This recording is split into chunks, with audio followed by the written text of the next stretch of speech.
My name is Michael Carter. I'm 42 years old, and for as long as I can remember, I've seen the world differently from most people. Some call it a condition, a diagnosis, a label. I just call it my reality. I am autistic. Routine is my anchor, my shield against the unpredictable chaos of life. Every morning, I wake up at precisely 5:30 a.m., even on my days off. I brew the same dark roast coffee, count exactly 4 teaspoons of sugar, and watch the steam curl into the air as I stir. The quiet moments before the world stirs to life are my sanctuary. I work as an emergency room nurse at St. Joseph's Hospital in Chicago. If you knew me outside of work, you might think that's an odd choice for someone like me. The ER is everything I usually avoid. Noisy, chaotic, full of unexpected turns and decisions that demand immediate action. But it's also a place of logic, of structured urgency, where protocols and procedures create an unspoken rhythm. It's a place where, no matter how overwhelming the world feels, I know exactly what I'm supposed to do. That night, the shift had been relentless. A pile-up on the interstate sent 3 ambulances rushing through our doors, the scent of gasoline and burned rubber clinging to the paramedics' uniforms. A young woman in her 20s, barely conscious, her face marred by shattered glass. A man in his 50s clutching his chest, his skin pallid and clammy, the familiar grim reaper of a heart attack looming over him. We did what we could. We always do. But by the time my shift ended, 2 souls had slipped through our fingers. A 17-year-old boy who had just gotten his driver's license. A mother of 2, whose children would wake up that morning not knowing their world had just changed forever. I stepped outside into the crisp winter air, inhaling deeply, but it did nothing to shake the weight pressing against my chest. These nights always lingered. Some part of me carried them home, tucked into the folds of my mind, replaying every second, every decision. Could I have done more? Should I have caught something sooner? The rain had started falling in thin, silvery sheets, coating the pavement in a slick mirror of city lights. I pulled my jacket tighter and headed for my car, parked in the farthest row, as always, away from the crowd, away from the unpredictable motions of strangers. My fingers traced the familiar edges of my keys as I settled into the driver's seat, the scent of antiseptic still clinging to my scrubs. Home was 20 minutes away. My wife, Sarah, a high school biology teacher, would already be awake, preparing breakfast for our 2 kids. David, our eldest, had an early morning band practice. Emily, our youngest, liked to linger in bed until the very last minute, wrapped in blankets like a cocoon. I looked forward to those few fleeting moments before they left for school, kissing their sleepy faces, running my fingers through their tangled hair, feeling the warmth of their small hands against mine. The road stretched out before me, dark and endless, the rain distorting the glow of the streetlights. My mind wandered, exhaustion settling deep in my bones. The hum of the engine was a lullaby, the rhythm of the wipers a steady heartbeat against the windshield. Then, in an instant, everything shattered. A pair of blinding headlights filled my rearview mirror. A semi-truck barreling forward, too fast, too close. The wet pavement stole the traction from my tires as I tried to swerve, the world tilting sideways. The deafening screech of brakes. The sickening crunch of metal against metal. Then, silence. Cold crept through me, deeper than the rain, deeper than the winter air. I blinked, trying to move, trying to breathe, but my body no longer felt like my own. There was no pain, no sensation at all. Then, a strange awareness settled over me. I was no longer inside the car. I was above it, floating, watching. I saw everything. The twisted wreckage, the shattered glass glittering like fallen stars against the pavement. The flashing red and blue lights reflected in the rain-soaked asphalt. The frantic movements of paramedics as they rushed toward my broken body. I was dead, and yet, I was more alive than I had ever been. The world below seemed distant, like a scene playing on an old television screen. Every detail was crisp, every sound amplified. I could hear the paramedics' rapid, desperate breaths. I could hear the rain striking the pavement in a rhythmic pattern, as if the heavens themselves were weeping. Then I saw him, A figure standing at the edge of the chaos, untouched by the flashing lights, the rain, the frantic movements of the living. He was tall, strong, yet his presence was gentle, familiar. It was my grandfather, the man who had passed away when I was just a boy, the man whose voice I had not heard in decades. Yet the moment he spoke, it wrapped around me like a childhood lullaby. "It's not your time yet, Michael." His words were calm, steady, as if the universe had not just unraveled before me. "But there's something you need to see first." The scene around us began to fade, the world dissolving into something else entirely. And in that moment, I knew everything was about to change. If this story has touched you, I invite you to join our community. Like this video, subscribe to the channel, and let's continue this journey together. Your thoughts and reflections matter. Share them in the comments below. The world around me melted into something beyond time, beyond space. The flashing ambulance lights faded, the voices of the paramedics dimmed, and the rain that had soaked my body moments ago no longer existed. Instead, I was surrounded by something else entirely, a vast, endless expanse of warmth and light. I wasn't afraid. For someone who had spent his whole life craving routine, resisting change, clinging to the familiar, I should have been terrified. And yet in that moment, I felt an overwhelming sense of peace. The kind of peace that no logic could explain, no science could quantify. My grandfather stood before me, just as I had remembered him from old photographs. Young, strong, his eyes filled with the quiet wisdom of a life once lived. He didn't look like the frail man confined to a hospital bed in his final days. There were no lines of pain on his face, no sickness weighing down his frame. He was whole, alive, yet something in his expression was solemn, as if he carried a message too heavy for words alone. "Michael," he said gently, "we don't have much time." His voice was clear, steady, but beneath it, I sensed urgency. The kind of urgency I'd only seen in the eyes of doctors delivering grave news to waiting families. "Where am I?" I asked, though the question felt meaningless. It was obvious I wasn't in the world I had known. The ground beneath me wasn't solid, yet I stood firm. The air was thick with something I can only describe as presence, an energy, a force, a love so vast that it made my earthly existence feel like a shadow of something greater. "You are between," my grandfather answered, "between life and eternity. And before you go back, you must understand what is coming." Coming. The word sent a shiver through me. Then, without warning, the space around us shifted. It was like stepping through a doorway. Without moving, one moment I was standing in an endless light, and the next I was somewhere else entirely. I was in a city, a modern city, one that looked much like the streets I walked every day. But something was off. Something was wrong. The people moved with eerie synchronicity, their expressions empty, their gazes fixed forward, as if they were following an unseen command. I turned to my grandfather, confusion twisting in my chest. "What is this?" "This," he said solemnly, "is your world, just a few years from now." I watched as a woman entered a coffee shop. Her movements were smooth, efficient, almost mechanical. She ordered a drink, but she didn't reach for her wallet.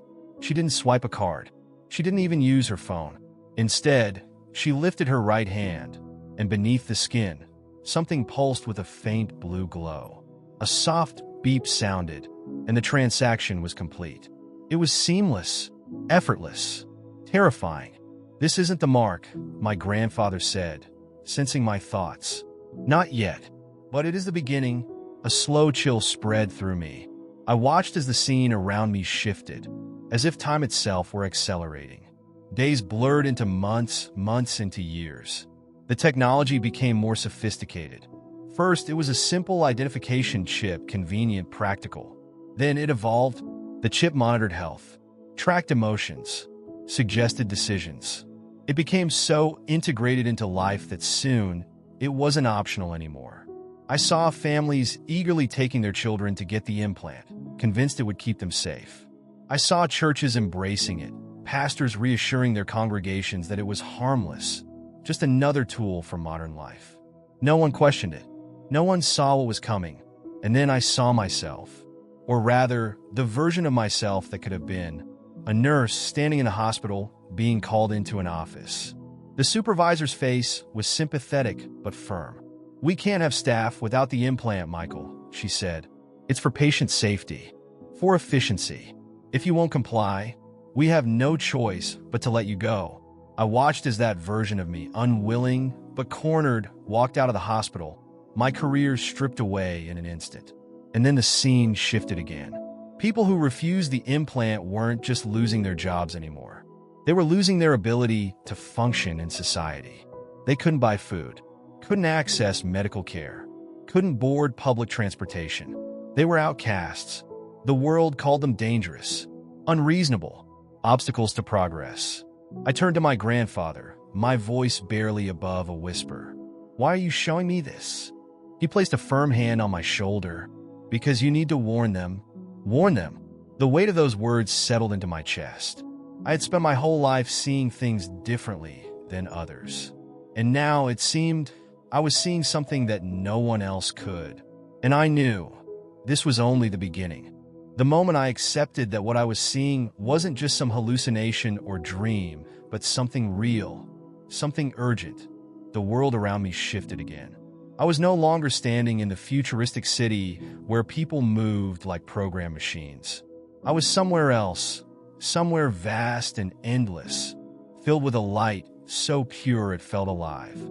It wasn't like any light I had ever seen on Earth. It wasn't just brightness.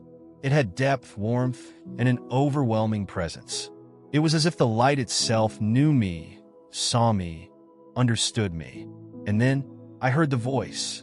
A voice that held the weight of eternity. A voice that wasn't just heard. It was felt, resonating through every fiber of my being. "Michael," just my name, nothing more.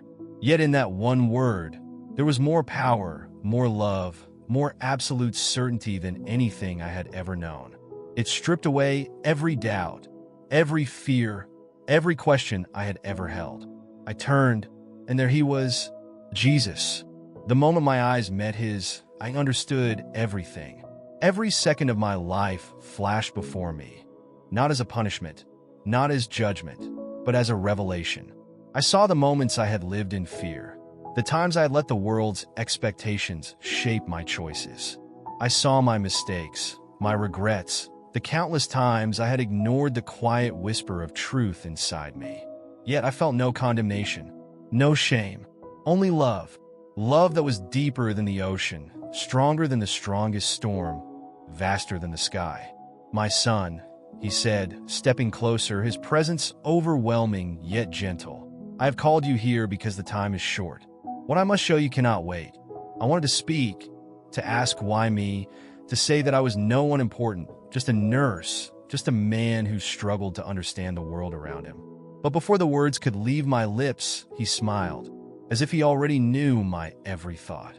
"You were chosen because you see." The words settled deep in my soul. "You have spent your life observing, understanding what others overlook. And now, I will show you what few are willing to see." As he spoke, the light around us shifted, and suddenly, I was standing on what looked like a vast mountaintop. Below me stretched the world, cities, nations, millions of people living their lives, unaware of what was coming. And then, like a veil being lifted, I saw it. Darkness.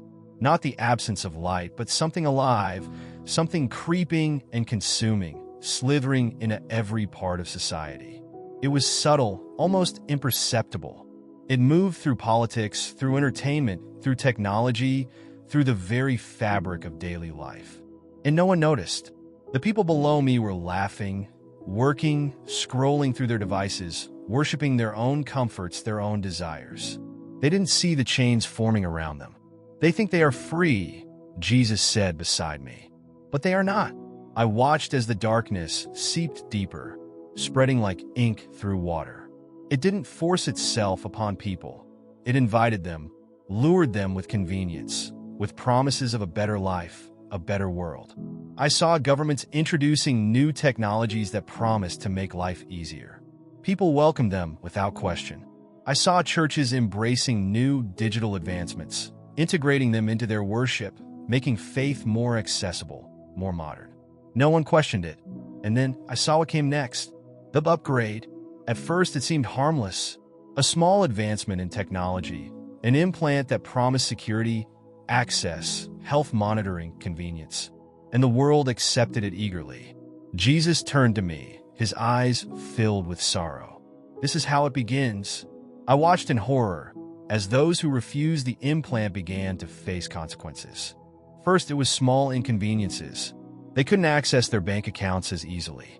Their jobs became harder to keep. Their children couldn't enroll in schools without it. Then, the pressure increased. Stores stopped accepting traditional payment methods. Employers required the upgrade for efficiency.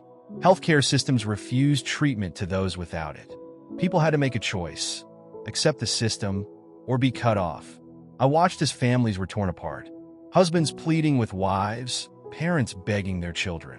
It's just technology, they said. It's not religious, but what they didn't see, what they couldn't see, was what it was doing to their souls. Jesus lifted his hand, and suddenly I could see beyond the physical. I saw the spiritual transformation happening in those who took the implant. Their prayers became hollow. Their worship became empty. Their connection to God faded, so gradually that they didn't even notice. The darkness coiled around them, suffocating the last remnants of divine awareness. They have traded truth for comfort, Jesus said, his voice filled with sorrow. Tears burned in my eyes. Lord, I whispered, why can't they see? He looked at me, and for the first time, I saw grief in his gaze. Because the change is slow, like a frog in water that is slowly heated, they do not realize what is happening until it is too late. The weight of his words pressed down on me. I wanted to scream at the people below, to shake them, to warn them, but they wouldn't hear me. They wouldn't believe. Jesus placed a hand on my shoulder, anchoring me. That is why I brought you here. I turned to him, heart pounding. What do I do? He met my gaze, his eyes filled with an urgency I had never seen before. You must warn them. A deep tremor ran through me. How? I asked. Who will listen? His response was simple. Those who have ears to hear. The world around us began to shift again, the vision fading. But his voice remained, echoing in my soul. The time is short, Michael, and soon, the choice will be before all. Then, in an instant, I was falling back into the world I had left behind. I was falling, not like a free fall from a great height, but more like being gently pulled back through a veil, back into the reality I had left behind. The overwhelming presence of Jesus, the visions, the warnings, they all clung to me like an imprint on my soul, something I could never forget, something that had become a part of me. Then, just as suddenly as it had begun, the descent stopped. I was standing in an unfamiliar place. Not earth, but not heaven either. It was a space of transition, a place where reality and the supernatural overlapped. Before me stood a massive structure, a door, but not just any door. It was ancient, pulsating with an energy I couldn't describe. It seemed to be made of light itself, shimmering with colors beyond human comprehension. And I wasn't alone. Jesus stood beside me, his presence undeniable, radiating authority, love, and sorrow all at once. This is what few have seen, he said, his voice carrying weight beyond words. The door before us began to shift, as if responding to his presence. Then, in an instant, it opened, and what I saw on the other side stole the breath from my soul. It was the future, not just one possibility, not just a distant warning, but the reality of what was to come. I saw cities, bright and full of life, but something was wrong.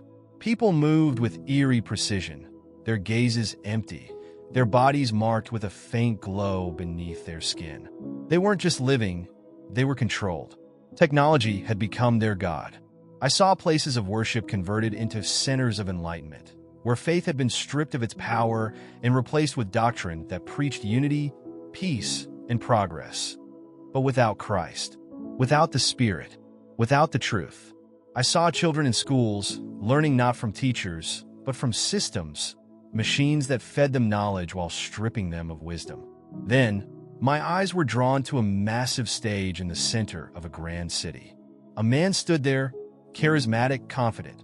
His voice was soothing, his words like honey, promising peace, security, a future free of pain, free of struggle. The people cheered, lifting their hands, not in worship, but in obedience. And then I saw it. His mark. It wasn't forced upon them. It was embraced, desired. People lined up to receive it, desperate to be part of what was coming, believing that this was the next step in evolution, in progress. I turned to Jesus, horror clutching my chest. Lord, they don't see it. They don't know what they're doing. His gaze was solemn.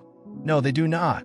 I watched as those who refused were pushed aside, cast out, labeled as radicals, dangerous to the new order. Families were divided. Friends turned against each other. I saw people who once stood firm in their faith slowly giving in. Not because they wanted to, but because they were worn down, because the world had made it nearly impossible to survive without compliance. And then I saw something else. A group of people, small in number, yet their presence was powerful. They gathered in hidden places, in homes, in the wilderness, in the ruins of old churches. They had no microphones, no grand stages, no wealth or influence. But they had something greater. They had faith, real faith. Faith that didn't waver in the face of persecution. Faith that burned like an unquenchable fire. And they were not alone. I saw angels moving among them, unseen by the world, protecting, guiding, strengthening. Miracles happened in their midst. Food appeared where there was none. Sickness vanished at the touch of prayer. Storms changed course to protect them from harm. They were hunted, but they were never abandoned. They are my faithful ones, Jesus said, his voice filled with quiet triumph. And though the world will call them forsaken, I will never leave them. Tears burned in my eyes. I wanted to stay. I wanted to fight with them, to warn more people, to do something. But Jesus turned to me. You must go back. Panic shot through me. No, there's too much to say, too much to warn them about. I need more time. His hand rested on my shoulder, firm, unshakable. The time you have is enough. Speak the truth, and those who have ears to hear will listen. The vision began to fade, the door closing, the light growing dim. I was being pulled back to my body, back to the world that had no idea what was coming. Before we continue this journey, I want to invite you to be part of our community. Leave a comment below with your name and where you're watching from. I would love to acknowledge you in the next video. And don't forget to like this video to help spread the message. Together, let's stand firm in truth. The moment I felt my spirit being pulled back, I resisted. Not out of fear, but out of urgency. There was still so much I wanted to ask, so much I needed to understand. But the decision was not mine to make. A force stronger than anything I had ever known guided me back, pulling me away from the vision, away from the presence of Jesus, away from the divine reality that had become more real to me than anything I had ever experienced on earth. And then pain, a crushing, suffocating weight pressed against my chest, forcing air into my lungs. My body jerked violently, my senses crashing back all at once. Blinding light, chaotic noise, the sterile scent of antiseptic mixed with the sharp sting of blood. I was back. I gasped, my vision blurred, but I could make out shapes moving frantically around me. Voices shouting. The beeping of machines. Michael, can you hear me? I knew that voice. Dr. Patel, one of the senior physicians at St. Joseph's, was leaning over me, his face a mixture of shock and something close to fear.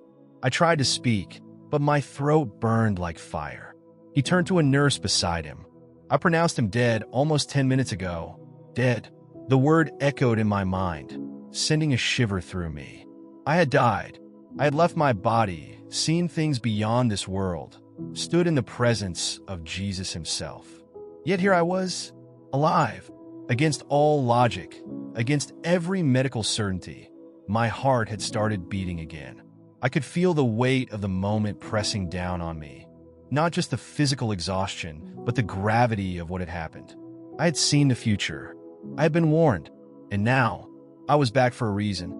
I closed my eyes for a brief moment, grounding myself, trying to push past the pain that pulsed through every part of me.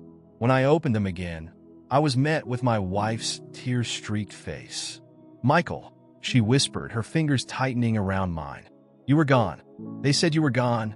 I swallowed hard, feeling the sting of tears burning my own eyes. I croaked, "But I came back."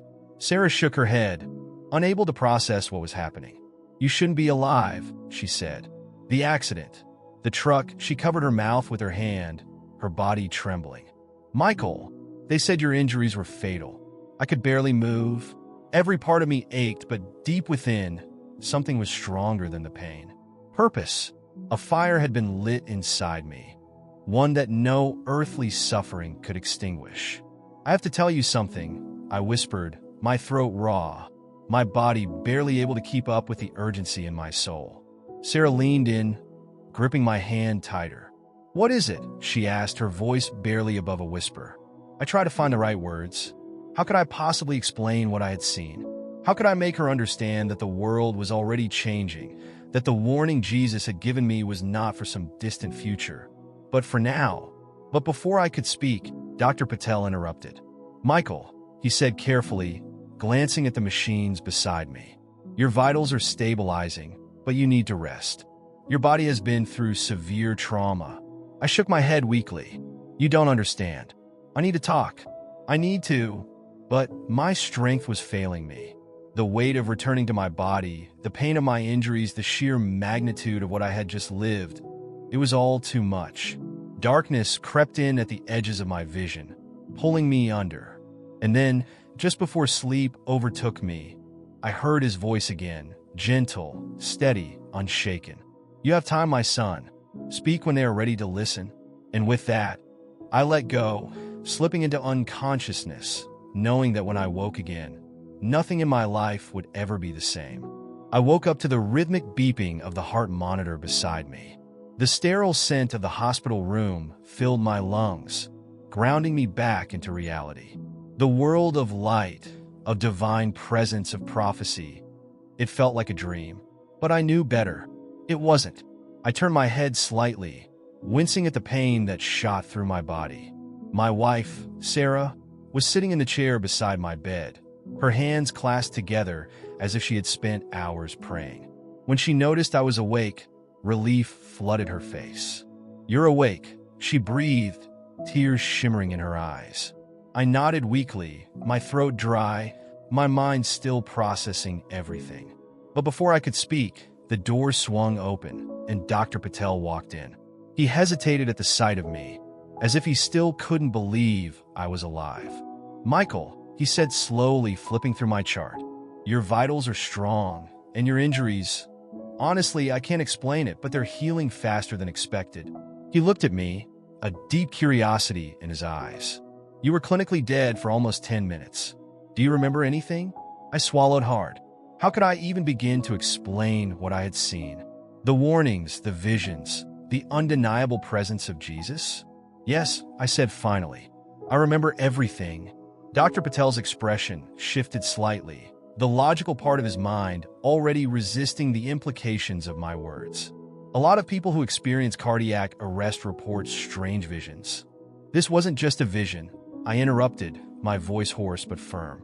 I was shown what's coming. I saw the deception that's already unfolding. I saw what people will have to face, what choices they'll be forced to make. Sarah reached for my hand, concern flickering across her face. "Michael," I turned to her, gripping her fingers despite the weakness in my body. "It was real, Sarah. Jesus spoke to me. He showed me what's happening to the world right now, what's coming faster than anyone realizes." Dr. Patel cleared his throat. "Michael, your brain was without oxygen for several minutes. Sometimes that can cause..." I cut him off. I know what I saw. I didn't care if he believed me. I didn't care if anyone in that hospital thought I was delirious. This wasn't about convincing people with science or logic. It was about truth. Sarah squeezed my hand gently. "Then tell me," she whispered. "Tell me what you saw." I took a slow, deep breath, gathering the strength to speak. "It started with technology," I said. "A system designed to make life easier, more convenient. At first, people accepted it without question. They saw it as harmless as progress." Dr. Patel exhaled sharply, but I ignored him. Then it became something more. I continued. It started replacing things: wallets, keys, medical records, even decision-making. The world changed. People who didn't accept the system lost their jobs, their homes, their ability to function in society. Sarah's eyes darkened. Michael, that's already happening. I nodded. I know. And it won't stop there. A heavy silence filled the room. Dr. Patel looked at me carefully, as if debating whether to humor me or dismiss everything entirely. Finally, he sighed. Michael, I don't know what you went through, but I do know this. You survived something impossible. Maybe that means something. I met his gaze. It does, because I wasn't just meant to survive. I was meant to speak, to warn, to prepare. The weight of my mission settled in my chest, heavier than any physical injury I had sustained. I had been sent back for a reason, and I would not be silent. Folded hands if this story has touched you. I want to invite you to be part of our community. We don't make money doing this. We do it because we believe these messages need to be shared. If you want to help us continue, please like this video and subscribe to the channel. It's a small action, but it means the world to us. Let's stand together in truth. The days that followed were unlike any I had ever lived. I was alive, but I wasn't the same. The world around me felt different, like I was seeing it for the first time, truly seeing it. The hospital walls, the steady hum of machines, the footsteps of nurses moving quickly through the hallways. All of it felt distant, like background noise to something much greater. Because I knew what was coming, and I knew I had to speak. The doctors were astounded by my recovery. What should have taken months of rehabilitation was happening in mere weeks. My fractures were healing faster than they should. My body was gaining strength at a pace that defied medical explanation. But none of that mattered to me. What mattered was the weight pressing on my spirit, the urgency I couldn't ignore. I needed to warn people. I needed to prepare them. Sarah was the first to truly listen. The night I was discharged, we sat together in the dim glow of our living room, our children sleeping down the hall, unaware of the storm that was brewing in the world outside their bedroom doors. I told her everything, not just about the accident, but about what I saw, about Jesus, about the mark, about the deception that was already beginning. She didn't interrupt. She didn't doubt me. She just listened. And when I was finished, she took my hands in hers, her fingers trembling. "What do we do?" she whispered. I exhaled slowly, feeling the full weight of that question settle into my bones. "We stand firm," I said. "No matter what." She nodded. "Then that's what we'll do." It was the beginning of something new. Not just for me, not just for our family, for everyone who had ears to hear. Days turned into weeks, and the urgency inside me only grew stronger. I started speaking, first in small ways, conversations with close friends, with those I knew would at least consider the possibility that the world wasn't what it seemed. Then with strangers, I began sharing what I had seen, what I had been shown. Some dismissed it, some laughed, some listened. But the ones who truly heard, the ones who felt the same stirring in their spirit, they knew. They knew something was happening, and they were ready. The world was changing. The deception was unfolding before our very eyes. And soon, very soon, everyone would have to make a choice. This is just the beginning. There is something you need to see next, something that will change your understanding of what's happening in the world right now. Click on the video appearing on your screen and let this revelation open your eyes even further. If this message spoke to you, like this video and comment "Amen" so that you continue to be blessed and strengthened in truth.